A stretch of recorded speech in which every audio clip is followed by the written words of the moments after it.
o que eu quero dizer para vocês é o seguinte: enquanto a gente faz coleções, muitas vezes a gente faz as coleções por prazer, não é? A gente faz coleção de carro, de figurinha, de selo, de boneca, de moeda antiga, porque a gente tem prazer, às vezes, em colecionar as coisas. E muitas vezes essas coisas não têm retorno financeiro.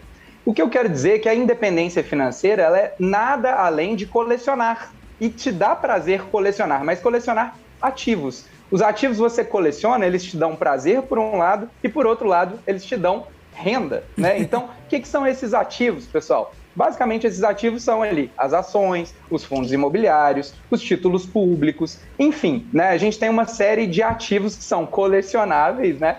Só que esses ativos, eles te dão dinheiro, eles te dão renda todos os meses. E aí, eu queria falar um pouquinho e rapidamente sobre o maior colecionador brasileiro, que se chama Luiz Barsi. O Luiz Barsi é um velhinho que já tem 83 anos de idade e nesse ano, no ano passado, em 2021, para vocês terem uma noção, sabe quanto que ele ganhou por mês, por dia, quer dizer, de dividendos no ano passado, no ano de 2021? Não, não faço a mínima ideia. Eu fiquei abismado com isso. R$ 1 milhão por dia. Então é uma loteria por dia no ano de 2021. E eu vou te contar a história dele. Sabe o que era o Luiz Barsi? Luiz Barsi era filho de imigrantes, tá? E esse cara, ele perdeu o pai aos 9 anos de idade, entendeu?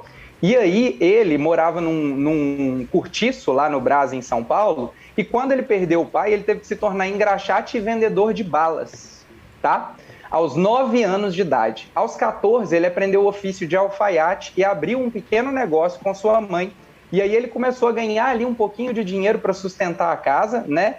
E depois ele conseguiu, aos 14 anos, um emprego numa corretora de valores quando ele conheceu sobre o mundo dos investimentos. E olha só, apesar de todas as dificuldades, quais são as duas bases que a mãe dele passou para ele? Basicamente, a simplicidade, né, para que ele sempre estivesse ali com educação também. Então, tipo, ele tinha que ter a base educacional bem formada, então a mãe dele mandava ele para a escola mesmo ele trabalhando, e fazia com que ele nunca passasse fome, para que ele tivesse como prestar atenção nas aulas. E aí, com o conhecimento que ele teve na corretora de valores, ele se formou em técnico em contabilidade, depois resolveu fazer economia, direito e aprendeu a investir. Esse cara investe invariavelmente ao longo dos últimos 50 anos e acumulou 4 bilhões de reais em patrimônio. Ele é a pessoa física que é o maior colecionador de ativos do Brasil.